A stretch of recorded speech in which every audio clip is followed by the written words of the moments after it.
ठीक है, मैं सिद्धार्थ के पास आती हूँ कि सिद्धार्थ, इस स्टोरी का निचोड़ क्या है? आज हम इसको किस तरह से देखें? क्या हमारे जो जजेस थे या पूर्व चीफ जस्टिस की यहाँ पे बात हो रही है कि एक फॉर्मर सीजेआई थे जिन्होंने पूरा डिफेंस तैयार किया और वो उस टीम का हिस्सा था जो कि अदानी के ऊपर लगे आपराधिक मामलों को हटवाने के लिए डिपार्टमेंट ऑफ जस्टिस को पूरा बंडल दे रहे थे डिफेंस का।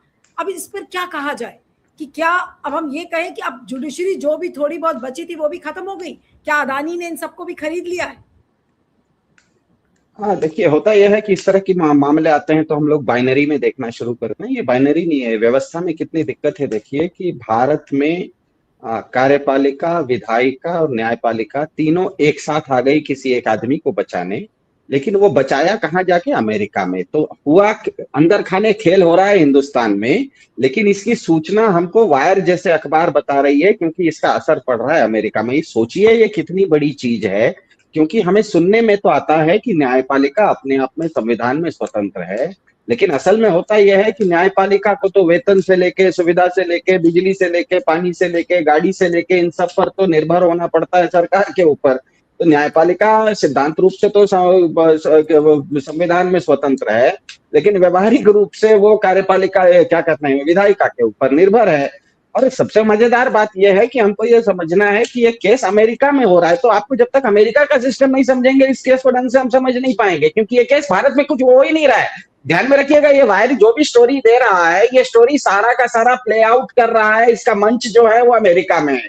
सारे खिलाड़ी हिंदुस्तान के हैं, हिंदुस्तान की विधायिका भी शामिल है, हिंदुस्तान की कार्यपालिका भी शामिल है, हिंदुस्तान की न्यायपालिका भी शामिल है, लेकिन मंच भारत नहीं है, मंच है अमेरिका, अमेरिका के कोर्ट। इसका मतलब क्या है? आपको थोड़ा बहुत इसके लिए हमको अमेरिका का सिस्टम समझना पड़ेगा। हमको कभी कभी लगता है कि अमेरिका में ट्रंप साहब आए हैं तो अलग होंगे और बाइडेन साहब थे तो अलग थे। तो अमेरिका को समझना है तो अमेरिका की एक व्यवस्था है।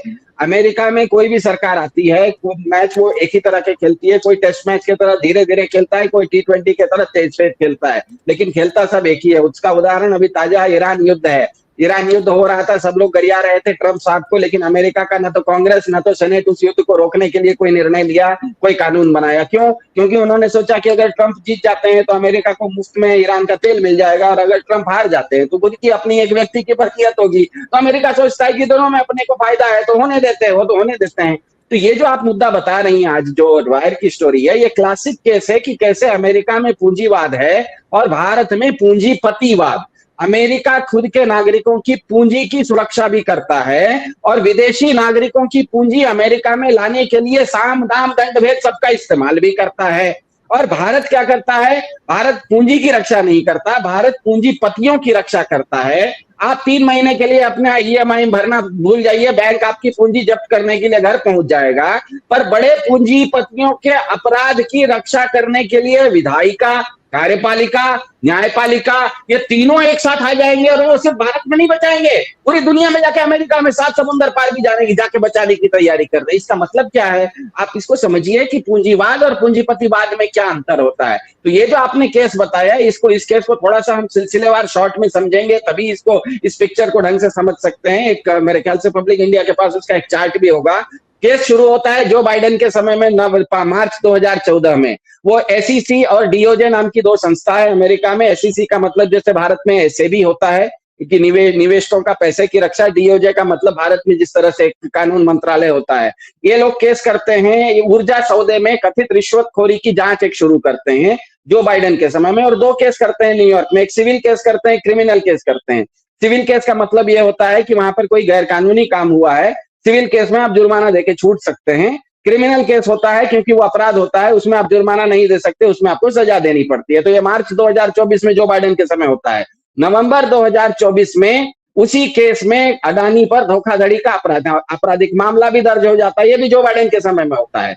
उसके बाद क्या होता है, करीब करीब पिछले साल नवंबर, मतलब जनवरी 2025 के आसपास, अचानक अडानी कहते हैं कि हम अमेरिका में $10 बिलियन की ये करते हैं, क्या कहते हैं, निवेश करेंगे। और उसी समय जो बाइडेन साहब जाते हैं और ट्रंप साहब जीत के आए हुए रहते हैं। वो ट्रंप साहब अभी क्या कहते हैं, शपथ लिए नहीं है, लेकिन वहां पर नवंबर में चुनाव के नतीजे आ जाते हैं। फरवरी के आसपास नया राष्ट्रपति शपथ लेता है। तो इस बीच में होता यह है कि जैसे जो बाइडेन साहब जाते हैं, ट्रंप साहब आने वाले हैं, अभी आए नहीं है। अडानी घोषणा कर देते हैं कि हम $10 बिलियन निवेश करने वाले हैं, और उसके तुरंत बाद होता यह है कि उनको क्योंकि ये मामला अब कोर्ट में चला गया है, एसईसी ने भारतीय राजनयिक चैनलों के जरिए समन भेजने की कोशिश की, क्योंकि अब वो डोनाल्ड ट्रंप साहब आ गए थे, और इसके साथ साथ डोनाल्ड ट्रंप साहब के बेटे के साथ ट्रंप जूनियर के साथ अडानी साहब की मुलाकात भी हो जाती है। और इसके बाद होता यह है कि वो ट्रंप वगैरह क्या कहते हैं, समन वगैरह चलते रहता है, भारत को समन भेजा जाता है, भारत कहता है हमको समन नहीं मिला, अडानी को सर्विस नहीं की जाती है। लेकिन अचानक इस साल जनवरी में, मतलब 6-7 महीना पहले, वो समन अचानक स्वीकार कर लेते हैं अडानी साहब, और अडानी अमेरिकी वकीलों से सीधे समन स्वीकार कर लेते हैं, अपने वकील भी रख देते हैं। मतलब 1 साल तक उस केस को कहते हैं कि वो केस हमारा है ही नहीं, अचानक उस केस में वो उतर जाते हैं, कहते हैं कि हम वकील रख लेंगे। उसके बाद क्या होता है, फरवरी और अप्रैल, इस साल फरवरी और अप्रैल के बीच में ये जो केस है, जो आप वायर की स्टोरी बता रहे, 500 पेजों का पन्ने का एक डिफेंस डाला जाता है। अडानी के वकीलों ने केस खारिज करने के लिए भारी भरकम जो है क्या कहते हैं कानूनी दस्तावेज सौंप देते हैं ये कोर्ट में। अब ये जो 500 पेज का दस्तावेज है, ये बनाने वाले कौन है? इसमें कहा जाता है वहां पर, ये यहाँ नहीं कहा गया है, वहां पर जब कहा गया है कोर्ट में, जो 500 पेजों का डॉक्यूमेंट डाला गया है कि ये केस क्यों खारिज होना चाहिए, वो केस इसीलिए खारिज होना चाहिए, उनका तर्क देते हैं क्योंकि ये जो डॉक्यूमेंट है अडानी के डिफेंस में, उनके बचाव में बनाने वाले भारत के भूतपूर्व प्रमुख न्यायाधीश है, मतलब न्यायपालिका है, केंद्रीय विद्युत प्राधिकरण जिसको कि आप सीए कहते हैं, उसके पूर्व अध्यक्ष हैं, इसका मतलब कार्यपालिका के टॉप आईएएस ऑफिसर्स लेवल के लोग हैं। भारत सरकार तो उसमें शामिल है ही, क्योंकि वो ये क्या कहते हैं विधायिका है, भाजपा सरकार है। तो होता यह है कि ये जब अप्रैल में ये 500 पेज का डॉक्यूमेंट डाल देते हैं, उसके बाद उन्होंने क्या करते हैं कि अगला पेपर वहां पर दायर करते हैं कि ये जो सिविल केस है और क्रिमिनल केस है, ये दोनों अलग अलग है। तो सिविल केस में मैं बिना जुर्म कबूरे $18 मिलियन हम जुर्माना देने के लिए तैयार हैं। तो सबसे पहले वो अपने सिविल केस से निपटारा कर लेते हैं। इस साल मई 2026 में, मतलब 2 महीना पहले, कि हमको सबसे पहले सिविल केस से मुक्त कर दीजिए, क्योंकि सिविल केस जो है वो गैर कानूनी मामला है, उसमें कोई अपराध नहीं बनता है, उसमें जितना दंड देना है दंड दे देते हैं $18 मिलियन। और उसके अनुसार ये इस डॉक्यूमेंट में, 500 पेज के डॉक्यूमेंट में, अमेरिकी के कोर्ट को समझाया जाता है कि भारत का बिजली ग्रिड और नीतिगत फैसले कैसे होते हैं, मतलब भारत ने अपने बिजली के फैसले कैसे लिए, इसकी जानकारी हम अमेरिकी कोर्ट में देते हैं। मतलब हमको समझ में नहीं आता है कि भारत की सॉवरेनिटी, जिसको हम अपनी संप्रभुता कहते हैं, हमारे कानून कुछ हैं, हम किस तरह से बिजली सप्लाई करते हैं या बिजली का ठेका देते हैं, वो हमारा इंटरनल डॉक्यूमेंट है, उसको हम वहां पर देते हैं, क्योंकि ये सारे लोग इसमें शामिल है, कार्यपालिका, विधायिका, न्यायपालिका के सारे भूतपूर्व लोग, ताकतवर लोग शामिल हैं। ये वहां पर वो पेपर देते हैं। और उसके बाद 18 मई 2026 को जो डिपार्टमेंट ऑफ जस्टिस, जिसने ये केस शुरू किया था अमेरिकी कोर्ट में, वो अमेरिकी कोर्ट को कहता है कि हमारी इनके साथ बातचीत हो गई है, इन्होंने सिविल केस में हमको हर्जाना दे दिया है, ये आपराधिक मामले पूरी तरह हटाए जा सकते हैं। मतलब जो प्रोसिक्यूटर होता है वो खुद कह रहा है कि अब मुझे ये केस लड़ना नहीं है, ये केस खत्म कर दिया जाए। और ये केस खत्म करने का वो तर्क लेता है वहां का अमेरिकी प्रोसिक्यूटर कि भारत के न्यायपालिका, कार्यपालिका, इतने बड़े बड़े लोगों ने जब 500 पेज का मुझे डॉक्यूमेंट दिया है, जिसके बारे में ये कार्यक्रम आप कर रहे हैं वायर ने, ये डॉक्यूमेंट इतना इनका बचाव सॉलिड है कि हम अपना केस वापस लेते हैं। तो मेरे ख्याल से अब ये मामला इस आज की तारीख में आपराधिक मामला पूरी तरह से, सिविल मामला तो बंद हो चुका है, उन्होंने क्या कहते हैं अपना जुर्माना दे दिया है $18 मिलियन, $10 बिलियन अलग से वो पैसा वहां पर खर्च करने के लिए भी मान चुके हैं। अब ये जो क्रिमिनल केस है, इसको वहां पर डिपार्टमेंट ऑफ जस्टिस ने खुद जब बोल दिया कि हम केस नहीं करते हैं, तो ये एक फॉर्मेलिटी है, क्योंकि कोर्ट में केस जा चुका है, तो कोर्ट में अडानी अपनी बात रखेंगे। और अमेरिकी कानून के अनुसार अगर सरकार ही किसी के ऊपर आपराधिक मामला खत्म कर रही है, तो जज वहां पर अमेरिकी न्यायपालिका में सुओ मोटो लेने का कोई व्यवस्था नहीं है। तो ये मामला अब खत्म हो रहा है, ये बिल्कुल खत्म, ये एक फॉर्मेलिटी है। लेकिन इसमें मजेदार बात यह है कि पूरे के पूरे इस कानूनी दस्तावेज में, क्योंकि ये जजमेंट बनेगा तो ये जजमेंट अदानी के लिए बहुत फायदेमंद होगा, क्योंकि इसके बाद अदानी अमेरिका में जाना आना भी कर सकते हैं, उनको जाने आने से रोक नहीं सकते, अमेरिका में वो निवेश भी कर सकते हैं। तो अमेरिका में जब निवेश करेंगे तो दुनिया भर में जो वो ब्लैकलिस्टेड हैं वो भी खुल जाएगा। तो ये सब करने के लिए हर बार वो अपने ये अमेरिकी जजमेंट का दस्तावेज दिया करेंगे कि देखिए अमेरिकी कोर्ट ने मुझे क्या कहते हैं पूरी तरह से दोष मुक्त पाया है।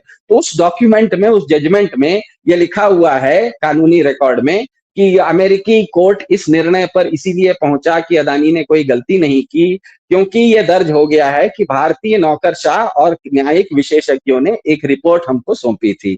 मतलब ये दुनिया भर में एक रिकॉर्ड चला जाएगा कि भारत की कार्यपालिका और भारत की न्यायपालिका के भूतपूर्व लोग किस तरह से भारत के पूंजीपतियों की रक्षा करने के लिए सरकार के साथ, विधायिका के साथ आ जाते हैं। ये जिस तरह से राय साहब ने कहा ना, वही बात है कि इस देश में आम आदमी कोर्ट में चक्कर काटते रहता है, उसको उसकी कोई सुनवाई नहीं होती। लेकिन आप अगर पूंजीपति हैं, आपके पास पैसा ज्यादा है, तो इस देश की विधायिका हो, न्यायपालिका हो, कार्यपालिका हो, तीन ही तो अंग होते हैं। ये तीनों अंग एक साथ आ जाते हैं। चौथा अंग जो आप कहते हैं मीडिया है, तो मीडिया में भी हमें पता है कि काफी सारे मेन स्ट्रीम मीडिया जो गोदी चैनल हैं वो इस तरह के पूंजीपतियों के हाथ में है। तो ये अपने आप में बताता है कि किस तरह से अमेरिका पूंजी को बचाने के लिए सबसे पहले अमेरिकी नागरिकों की पूंजी अगर डूब रही थी तो अदानी के ऊपर केस भी करता है, सामदाम दंड भेद करके। उसके बाद अदानी से जुर्माना भी ले लेता है, ऊपर से $10 बिलियन पैसा भी ले लेता है। इसका मतलब अमेरिका व्यक्ति प्रधान नहीं है, उसको अदानी वदानी से कोई लेना देना नहीं है। उसको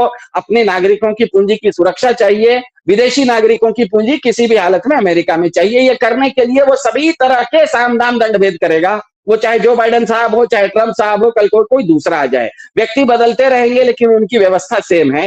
भारत में व्यवस्था बिल्कुल नहीं है। मुंह देख के हम करते हैं, मतलब मुंह देख के हम लोगों की रक्षा करते हैं। आप अगर 5,000 रुपए की आप एक अगर छोटी सी रेहड़ी पटरी लगाए हुए हैं तो कोई भी पुलिस वाला आके आपकी 5,000 की पूंजी 1 मिनट में ध्वस्त कर सकता है। लेकिन आप अगर क्या कहते हैं विजय माल्या हैं, आप अगर नीरव मोदी हैं, आप अगर अदानी हैं, तो भारत की सरकार मतलब विधायिका, भारत की न्यायपालिका मतलब भूतपूर्व चीफ जस्टिस और भारत की कार्यपालिका मतलब सीए के क्या कहते हैं फॉर्मर आईएएस ऑफिसर, सारे लोग एक होके आपको बचाने के लिए भी आएंगे। तो यही तो अंतर दिखने में बिल्कुल स्पष्ट हो रहा है। यही क्लासिक केस है जिसमें कि पूंजीवाद बनाम पूंजीपतिवाद बिल्कुल आईने की तरह साफ हो रहा है।